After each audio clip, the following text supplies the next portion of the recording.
तर भाजपच्या पदवीधर शिक्षक मतदारसंघ निवडणुकीसाठी पश्चिम महाराष्ट्रातील प्रमुख पदाधिकारी नेत्यांची बैठक पार पडली। या बैठकीत भाजप प्रदेशाध्यक्ष रवींद्र चव्हाण यांनी पदाधिकाऱ्यांचे कान टोचल्याची माहिती। प्रत्येक तालुका अध्यक्षाला 500 पदवीधर शिक्षक मतदार नोंदणी करण्याचे टार्गेट देण्यात आले। तसंच आता सदस्य नोंदणीचा नियमित आढावा घेणार असल्याचं रवींद्र चव्हाणांनी पदाधिकाऱ्यांना सांगितलेलं आहे।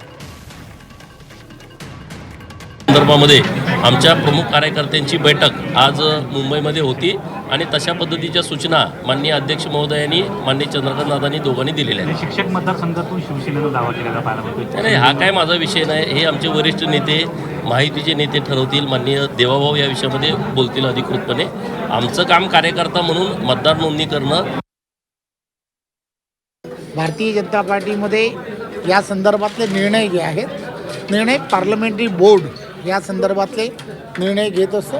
त्यामुळे महायुतीमध्ये काय करावं किंवा काय करू नये या संदर्भातले निर्णय आदरणीय मुख्यमंत्री देवेंद्रजी, आदरणीय उपमुख्यमंत्री एकनाथराव शिंदेजी आणि उपमुख्यमंत्री सुनित्राताई ही तिघजण मिळून त्या वेळेला घेतील। परंतु महायुतीमध्ये नोंदणी होणं हे अत्यंत गरजेचं आहे आणि त्यासाठी ही सगळी तयारी सुरू आहे।